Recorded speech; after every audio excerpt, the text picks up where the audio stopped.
когато виждаме, че младото поколение така е запалено и практикува футбол, това само може да ни радва.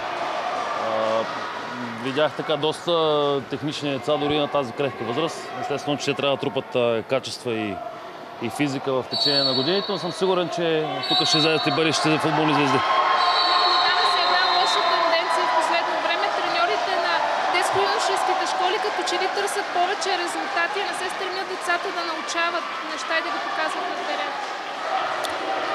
Ами вижте, аз като треньор не искам да опреквам никой колега. Аз съм сигурен и убеден, че повечето от децата също не обичат да губят и играят винаги за победа. Това е хубаво до някъде, защото има спортен хъс и желание винаги да побеждаваш.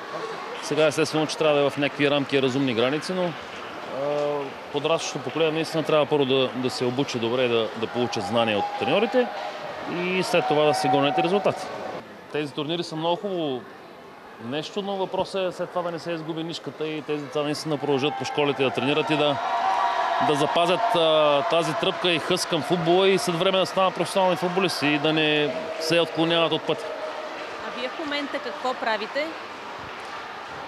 В момента изчаквам така най-доброто нещо за мен. Аз съм казал, че единствено ще работя и ще се занимавам с треньорство. Така че имам някои контакти и разговори, но нека когато има нещо конкретно и наистина ясно, тогава да стане така достояние на обществеността. Ще развиете треньорската си дейност тук в България или в чужбина? Къде мислите? Ами не искам да казвам сега, нека да го оставим така въпроса отворен, защото нищо не се знае в днешния футбол, още повече в тренерската професия. В момента има един скандал с черното тото. Вашето мнение за този скандал? Не съм запознат, само съм чел статии по тази тема, но в крайна сметка нито съм от компетентните органи, нито мога да дам наистина така меродавно мнение по този въпрос. Край сме на шампионата. Как ви се видя новия формат на първенството? Като че ли той наистина качеството на футбол? Ами мисля, че станаха доста спорни мачове.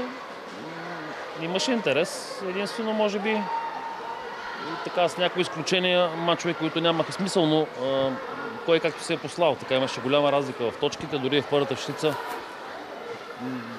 Така първите три места вече са почти ясни. И по-завързано естествено в долната част, където има баражи за оставане и така оцеляване в първа лига. Мисля, че беше добре. Как ще коментирате, че бивши легенди на Левски нападат сегашния треньор Николай Митов? Не знам за кои легенди говорите, но аз не мисля, че който не е там и не присъства и не носи отговорност дали като треньор, дали като ръководител в футболния клуб, трябва да се дава мнение и да се критикува така малко на хаос.